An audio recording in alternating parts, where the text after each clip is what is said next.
여러분들, 국장이 안 되는 이유 꼭 나오는 건 경제사범에 대한 처벌이 너무나도 약하다는 겁니다. 금융범죄 때문에 생긴 피해액이나 고통받는 사람들의 수에 비해서 처벌이 진짜 너무 솜방망이급이긴 하죠. 대표적으로 2019년 라임자산운용 사건 때만 봐도 그래요. 라임자산운용은 사기를 친 것이 맞았습니다. 이들이 투자자들한테 했던 말들이 뭐였습니까? 안정적인 수익을 약속하면서 펀드를 판매했습니다. 하지만 구라였죠. 실제로 라임자산운용은 부실 채권에 투자하거나 대부분의 투자금을 돌려막기를 하다가 금융당국에 적발됐습니다. 라임자산운용 사건이 터지고 일반 투자자들이 받은 피해 금액만 보면은 오피셜로다가 1조 6천억 원에 이르릅니다. 피해자 수는 최소 4,000명 그 이상이 됐고요. 이 거대한 금융범죄에 대한 처벌은 정말 약했습니다. 범죄의 핵심 인물인 회장, 부사장급이 징역이 약 12년에서 15년 정도에 그쳤고요. 하위 임직원들은 집행유예가 떠서 감옥에 가지도 않았습니다. 제대로 된 책임을 지지도 못했죠. 피해 금액과 피해자 수에 대비해서 너무나도 낮은 형량이었습니다. 라임자산운용의 펀드를 팔아줬던 증권사들의 벌금은 또 어땠습니까? 쥐꼬리만 했죠. 말들이 진짜 많았습니다. 최소 몇 천만 원에서부터 5억 정도가 고작입니다. 그리고 이 과태료 판결도요, 사건은 2019년에 일어났지만 미래에셋이 과태료 조치를 받은 건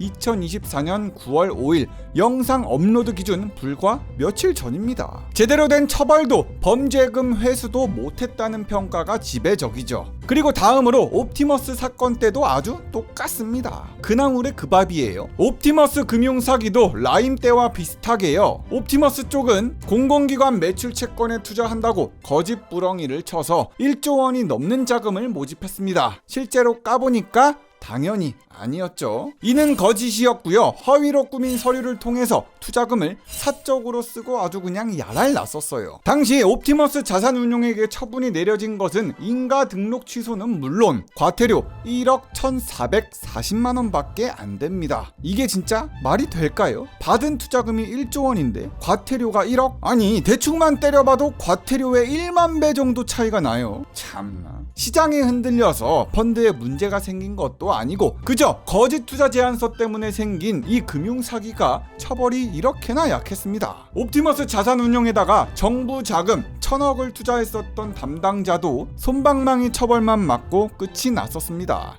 그저 견책과 정직 1개월 처분만 받고 마무리가 됐었죠. 막대한 피해로 아우성치고 있는 피해자들이 많은데 근본적인 해결책을 제시한 것도 그건 욕심이라 치고 책임을 지는 것 자체가 처벌이 너무 부실해요. 이러니까 대한민국은 사기공화국이라는 말들이 계속 나오는 겁니다. 우스갯소리가 아니야. 한탕 해먹고 배째면 되지. 감옥 들어갔다 나오면 되지. 처벌이 약했던 건요, 비단 라임과 옵티머스 때만 그랬던 것도 아니잖아요. 불과 작년 일이었던 SG발 폭락 사태 때도 솜방망이 처벌이 이를 키웠다는 얘기가 계속 있었습니다. 우리나라는 경제사범에 대한 형량이 아주 낮은 것으로 유명합니다. 요새 터지는 횡령, 배임에 관련된 금액들 막 수십억대예요. 수백억이 넘어. 하지만 처벌은 이렇게나 약하니 그냥 받고 말겠다. 만약 내가 횡령할 기회만 있다면, 때만 잡힌다면 그냥 한번 하고 마라. 한탕 벌리고 마라. 근데 이렇게 범죄를 저질렀다고 하더라도요, 우리나라는 범죄자의 사정까지 좀 봐주는 편입니다. 범죄의 동기가 순수하거나 범행을 자백했거나 피해자와 합의해서 손해를 배상하는 경우에는 형량이 감경돼 대다수 검찰 구형보다 낮게 형을 받습니다. 이래도 되냐고요. 라임 때도 그랬고 옵티머스 때도 그렇지만 특히나 증권사에 내리는 처벌도 정말 낮아요. 해당 증권사는 성과금 파티도 하고 이미 판매해서 얻은 수익은 자기가 꼴랑 먹고 고작 몇 천만 원에서 몇 억 정도의 과태료만 내면 그냥 끝이에요. 이러니까 멈추고 싶겠냐고요. 어떻게든 해보지. 대한민국에선 왜 금융범죄 처벌이 이렇게나 약한 거냐? 짧게 말씀드리자면 법률 체계가 사기꾼들을 따라가지 못하고 있다는 말들이 가장 많습니다. 현대사회에선 아주 다양한 사기가 있고 그 유형도 복잡해지고 있는데 법률 체계가 이 속도를 따라가질 못하고 있다는 거죠. 새로운 사기 수법, 금융범죄가 새로 나타나더라도 이를 처벌할 수 있는 법적 근거가 부족한 경우가 많습니다. 그리고 또 한 가지, 징역형도 이와 비슷한데요. 우리나라는 가중처벌을 적용받는다고 하더라도 최대 양형이 징역 15년에 불과합니다. 유죄가 입증되더라도 집행유예로 그치는 경우도 많고 실형이 선고되더라도 형량이 너무 낮다는 지적도 있고 뭐 하나 제대로 된 게 없습니다. 대법원이 2020년, 2021년 불공정 거래에다가 집행유예를 선고한 비율은 103건 중에서 50건으로 경제사범의 48.5%가 벌금 띵 내고 끝이에요. 벌금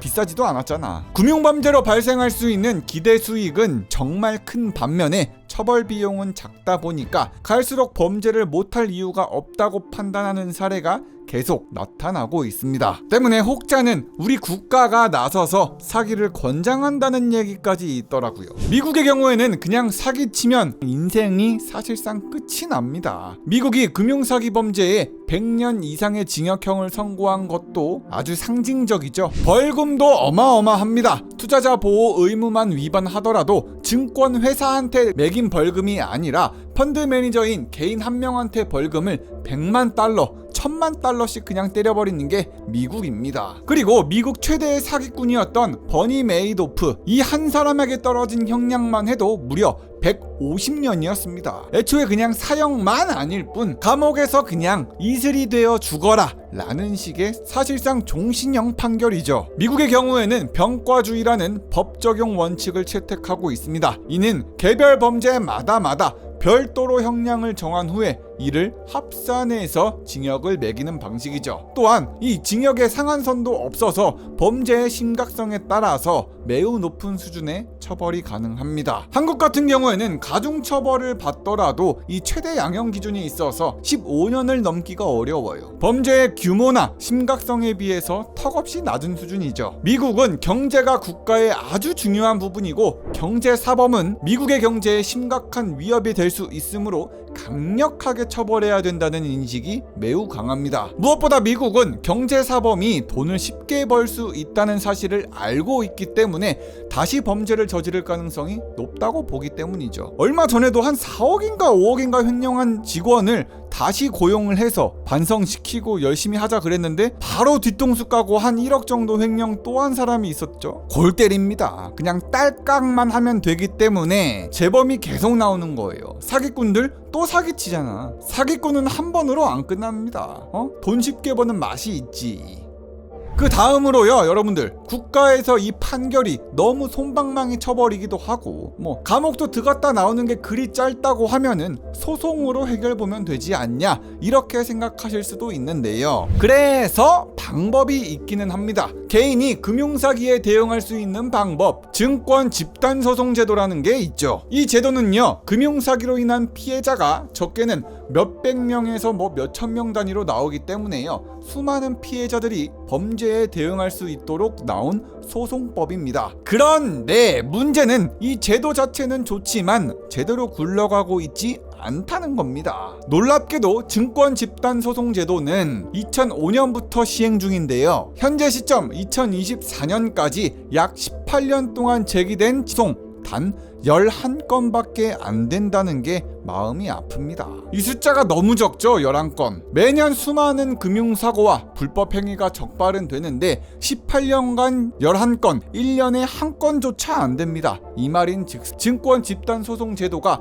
제대로 작동하지 않는다는 거죠. 사기공화국이라는 우리 대한민국에서 소송이 11건밖에 안 됐다고요? 놀라지 마십시오. 제기된 집단소송만 11건이라는 거지 이 11건 중에서 종결이 난 소송은 단 6건밖에 되지 않습니다. 나머지 5건 중 4건은 아직도 재판이 진행 중이고요. 또 한 건은 소송 불허가 결정으로 애초에 소송이 성립되질 않았습니다. 증권 집단 소송 제도가 제대로 돌아가지 않는 이유는 수많은 피해자가 모여서 소송을 해야 되다 보니까 소송 자체에 대한 진입 장벽도 크고 절차와 소송이 끝날 때까지 걸리는 시간도 너무나도 길다고 합니다. 이런 문제점을 아주 잘 보여주는 사례도 있었죠. 바로 시모텍 주가 조작 사건입니다. 때는 10년도 더 된 2011년 시모텍은 주가 조작을 했다가 많은 투자자들이 피해를 입었습니다. 이때 주가 조작으로 인한 피해액이 최소 150억 원이 넘었다고 해요. 그래서 피해자들 중 일부가 이 아까 말씀드렸던 증권 집단 소송을 제기했습니다. 그런데 이 소송이 얼마나 오래 걸렸냐? 소송을 제기한 시점부터 대법원에서 최종 승소 판결까지 2011년부터 2020년까지 무려 9년 가까이가 걸렸습니다. 거의 10년이 걸린 거죠, 여러분. 상상이 가십니까? 피해를 입고 소송을 시작했는데 결과를 받을 때까지 10년이 걸려. 그렇다고 피해자들이 제대로 보상을 받았을까요? 아이고, 어림도 없죠. 9년 이상 기다려서 승소를 했지만 실제로 인정된 손해배상액은 얼마였을까요? 놀랍게도 피해 금액의 단 10%에 불과했습니다. 소송 비용이 더 나오겠어. 소송 비용이 변호사 얼마나 비싼데. 그 길고 긴 소송 때 쓴 비용, 소송 비용 다 쓰고 말지 않았을까요? 실제로 받는 금액은 더 적었을 거예요. 이런 현실에서 과연 누가 증권 집단 소송을 제기하고 싶어 할까요? 소송 기간은 길어, 배상액은 적어. 이런 문제점 때문에 많은 피해자들이 증권 집단 소송을 포기하게 됩니다. 피해를 회복하고 싶어도 현실적인 장벽이 너무 높은 거죠. 그리고 공매도에 대한 처벌도 너무 약하다는 말들이 많아요. 공매도라는 말만 나오면 진짜 부들부들 열뻗쳐 오르는 분들 정말 많을 겁니다. 공매도도 법적으로 허용되는 방법이 있고 불법 공매도로 분류되는 것도 있단 말이에요. 불법 공매도의 대표적인 형태가 바로 무차입 공매도입니다. 무차입 공매도는 주식을 빌리지도 않고 일단 팔아버리는 행위를 말하죠. 이는 주식을 보유하고 있지도 않으면서 마치 보유한 것처럼 속여 파는 것이기 때문에 명백한 불법 행위입니다. 근데 놀랍게도 우리 대한민국에선요, 이런 불법 행위가 주식시장에서 없어지고 있는 게 아니라 오히려 꾸준히 증가하고 있는 추세입니다. 금감원의 자료에선 2013년부터 2017년까지 2013년에만 무차입 공매도 금액이 200억 원대였고 1년 만에 2천억 원으로 폭증하고 이 공매도 금액이 2016년에는 3천억 원, 2017년에는 무려 5,700억 원대까지 치솟았습니다. 이 증가세가 얼마나 높은지 아십니까? 2013년과 비교해 볼 때 불과 4년 만에 무차입 공매도 금액이 25배나 늘어난 겁니다. 2013년에는 6개의 회사 주식이 무차입 공매도의 대상이었는데 2016년에는 대상 회사가 55개로 약 9배 이상 증가했습니다. 이때 분명히 불법 공매도를 잡았을 거고 분명히 처벌도 내릴 텐데 급증하는 이유가 뭘까요? 바로 처벌이 약하기 때문이겠죠. 현재의 처벌 수위로는 불법 행위를 억제하기 어려운 실정입니다. 공매도?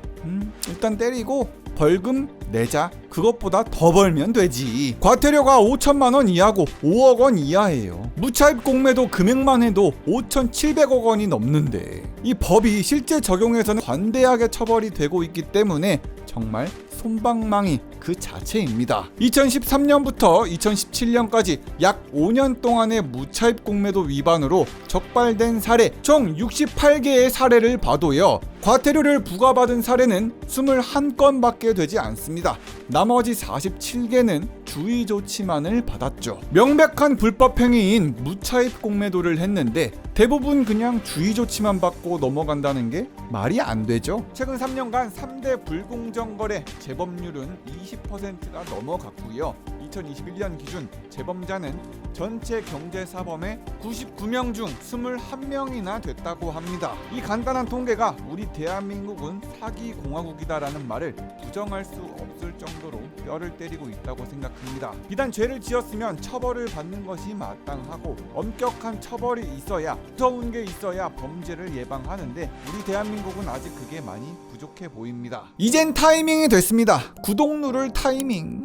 지금이니? 여러분들의 구독과 좋아요는 제가 영상을 만드는데 큰 힘은 물론 더 좋은 영상을 만드는 원동력이 됩니다. 지금이니? 그럼 다음 영상에서 보자구리. 굿.